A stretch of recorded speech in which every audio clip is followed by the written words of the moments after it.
आगे बढ़ने से पहले इस वक्त की बड़ी खबर आपको बता दें, इजराइल का हमास का हथियार डिपो पर बड़ा कब्जा।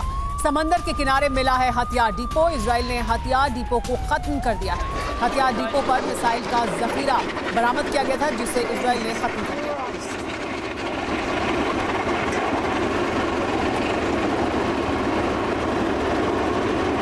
On the beach.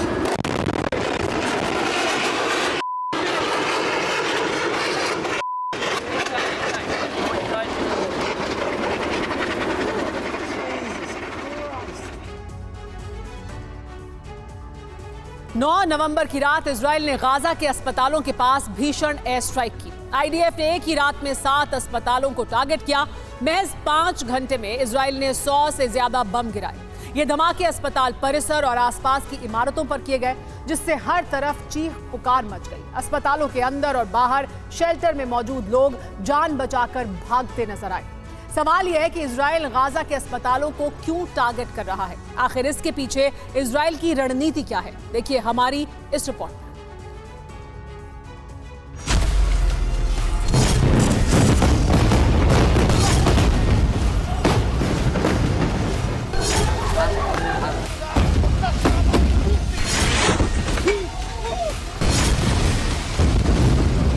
कहीं एक साथ दर्जनों बम बरस रहे हैं।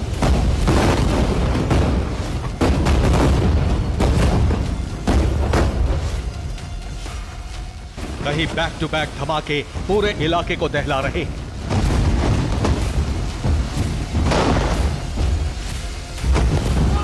तो कहीं बमबारी के बीच लोग जान बचाकर भाग रहे हैं।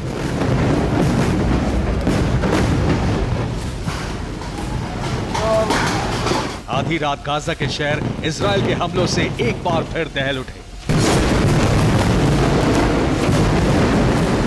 9 नवंबर की रात इजरायली वायुसेना के फाइटर जेट्स ने एक बार फिर परवाज भरी और गाजा के अलग अलग इलाकों पर 100 से ज्यादा बम गिराए। मगर इस बार इजरायली बारूद का टारगेट गाजा के शहरों में मौजूद रेफ्यूजी कैंप और अपार्टमेंट नहीं थे, बल्कि इस बार उनके निशाने पर थे गाजा के अस्पताल और उनके आसपास के इलाके।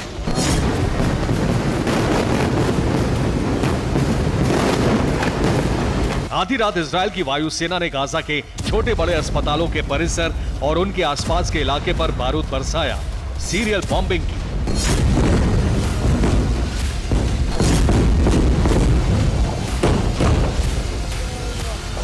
इजराइल के प्राइम टारगेट पर गाजा के बड़े सुपर स्पेशलिटी अस्पताल थे। अल शिफा अस्पताल, इंडोनेशिया अस्पताल, अल कुद्स अस्पताल, अल नस्र बाल चिकित्सालय, अल अवदा अस्पताल और अल रत्नीसी अस्पताल। ये सभी गाजा के बड़े और सुपर स्पेशलिटी हॉस्पिटल हैं।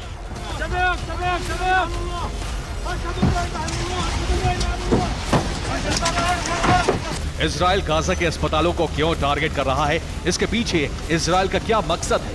हर सवाल का जवाब आपको देंगे, मगर उससे पहले इजराइल की भीषण हमलों की तस्वीरें आपको दिखाते हैं। बैक टू बैक बम धमाके हो रहे हैं। धमाकों की रफ्तार इतनी ज्यादा है कि इसे गिनना नामुमकिन है। बारूदी बारिश के बीच लोग जान बचाकर भाग रहे हैं। ये तस्वीरें इंडोनेशियाई अस्पताल के ठीक बाहर की, जहां आईडीएफ ने जबरदस्त बमबारी की। धमाके के बाद अस्पताल के अंदर भी कोहराम मच गया। चारों तरफ अफरा तफरी मच गई। ये वीडियो भी इंडोनेशियाई अस्पताल का है। जरा देखिए, धमाकों के बीच जान बचाने के लिए लोग कार के पीछे छिपे बैठे हैं। चीख पुकार की आवाजें भी साफ साफ सुनी जा सकती हैं।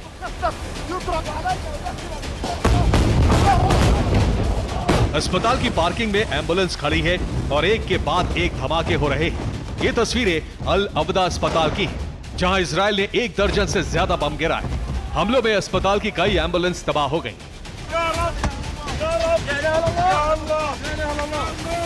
सेंट्रल गाजा में मौजूद अल रत्नीसी अस्पताल पर भी इजराइल ने बम गिराए। धमाकों के बाद अस्पताल की पार्किंग में मौजूद गाड़ियों में आग लग गई। अस्पताल की पहली मंजिल का कुछ हिस्सा भी धू धू कर जलने लगा। ये वीडियो नस्र चाइल्ड स्पेशलिटी अस्पताल के पास धमाके के बाद का है।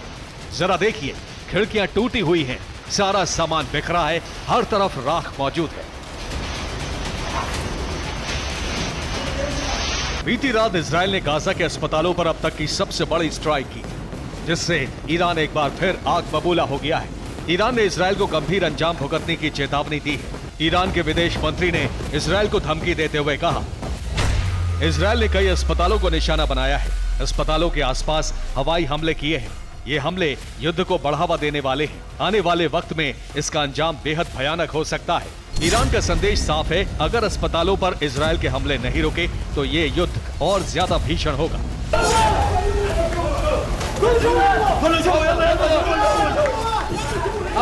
हालांकि इजराइल पहले ही साफ कर चुका है कि गाजा में जहां हमास की मौजूदगी है, वहां की जमीन इजरायली बारूद से छलनी होकर ही रहेगी। यही वजह है कि आईडीएफ इजराइल के अस्पतालों को टारगेट कर रहा है। बीती रात इजराइल के प्राइम टारगेट पर गाजा का सबसे बड़ा अल शिफा अस्पताल था। अल शिफा अस्पताल के परिसर और इसके आसपास के इलाकों पर इजराइल ने कारपेट बॉम्बिंग की। अस्पताल के पास बने शेल्टर में लोग सोए हुए थे, तभी एक जोरदार धमाके की आवाज आती है। शेल्टर में सोए हुए लोग बाहर निकलकर भागे तो देखा हर तरफ खून बिखरा हुआ था।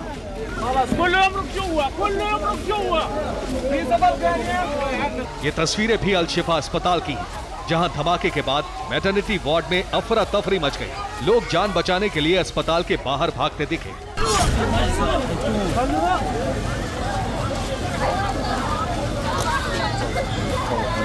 गाजा के स्वास्थ्य मंत्रालय के मुताबिक इजराइल अस्पताल में मौजूद मासूम लोगों को निशाना बना रहा है। हालांकि इजराइल का दावा इससे ठीक उलट है। इजराइल का दावा है कि अल शिफा अस्पताल के पास हमास के मिलिट्री बेस मौजूद है। हमास की इंटेलिजेंस यूनिट यहीं से काम करती है।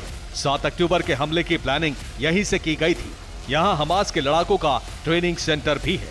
इजराइल के मुताबिक आईडीएफ अपने एयर अटैक में इन्हीं ठिकानों को तबाह कर रहा है। ग्राउंड ऑपरेशन में लगे जवानों का प्राइमरी टारगेट भी अल शिफा अस्पताल के पास मौजूद मिलिट्री बेस है। अब तक के ऑपरेशन में हमास के 50 लड़ाके मारे गए हैं। हमास की कई सुरंगें तबाह हो गई हैं। Anti aircraft missile launcher site बर्बाद कर दी गई है। रॉकेट फैक्ट्री भी इजराइल ने तबाह कर दी। इजराइल बीते 2 हफ्तों से दावा कर रहा है कि हमास गाजा के अस्पतालों को रक्षा कवच के तौर पर इस्तेमाल कर रहा है। हमास के अहम ठिकाने इन्हीं अस्पतालों के पास हैं, जिन्हें तबाह किए बिना हमास को खत्म करना नामुमकिन है। Bureau report, TV9 Bharatvarsh.